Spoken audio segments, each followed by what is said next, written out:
Joining us now is Michael Nathanson, MoffetNathanson, founding partner and senior research analyst. Michael, great to see you.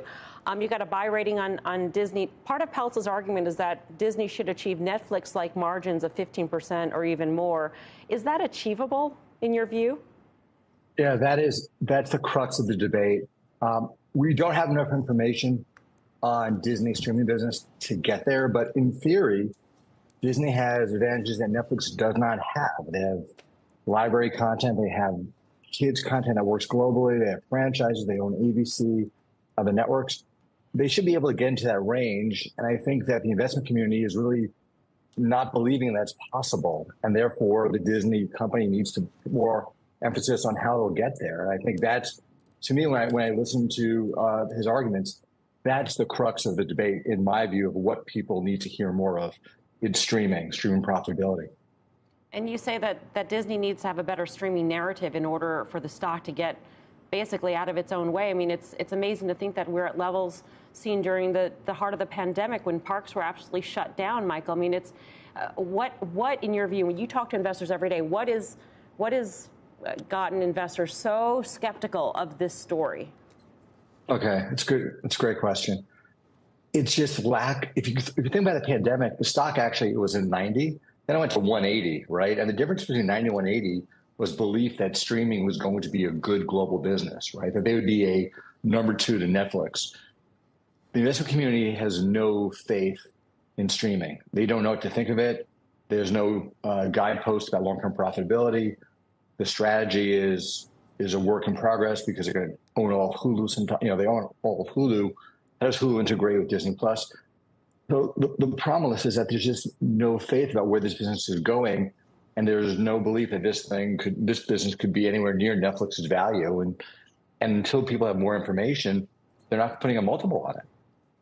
And then we don't know how long Iger is going to be around either. I mean, what does Iger need to do? Does he need to have a clear roadmap? Because he had ample opportunity to do that, and it doesn't seem like we're getting one, at least for the streaming business, which is the most promising part of the Disney story in terms of getting that stock price higher.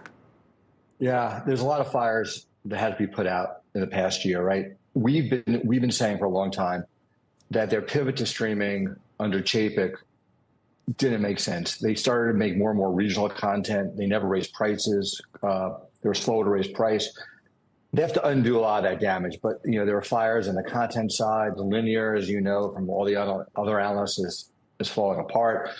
But to me, it's really getting control of Hulu and then laying out, how does Hulu and Disney Plus fit together, right? Is there one app?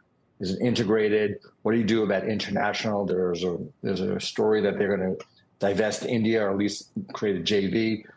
So to me, 24 has to be about laying the foundation for how streaming could move into that band of profitability, 15, 20%. And again, I think that's Trian's major argument. If I was them, I'd keep pushing that.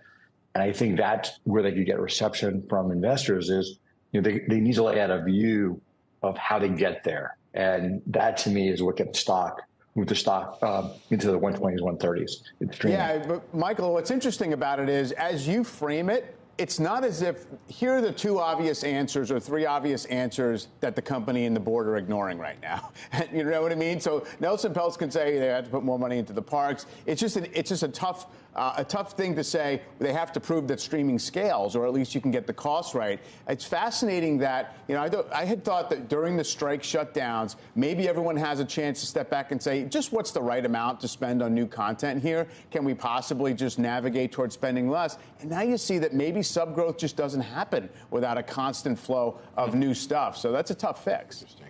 It's a very tough fix. And the debate we've had ourselves with our clients is, does Disney Plus need to become a standalone service or stay a standalone service? Or do they integrate it with Hulu? Because what Netflix has is constant vibrancy of content, right? A refresh cycle every week. So that's something we want to hear more about, right? How do they plan to integrate the two? Has that changed their content spend, their global footprint, their scale, internationally?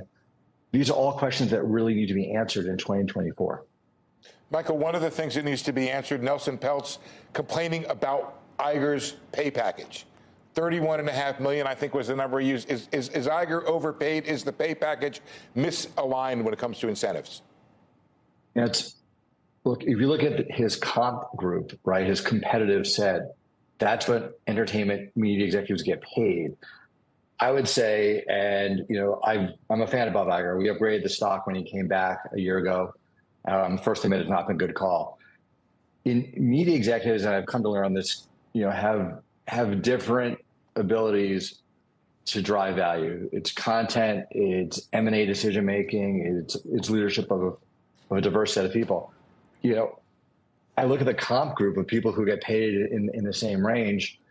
It's in the range of what people get paid. Is it too much for an industry? I know, but what Nelson said is the stock went down, everything went down. We used to get $31.5 million.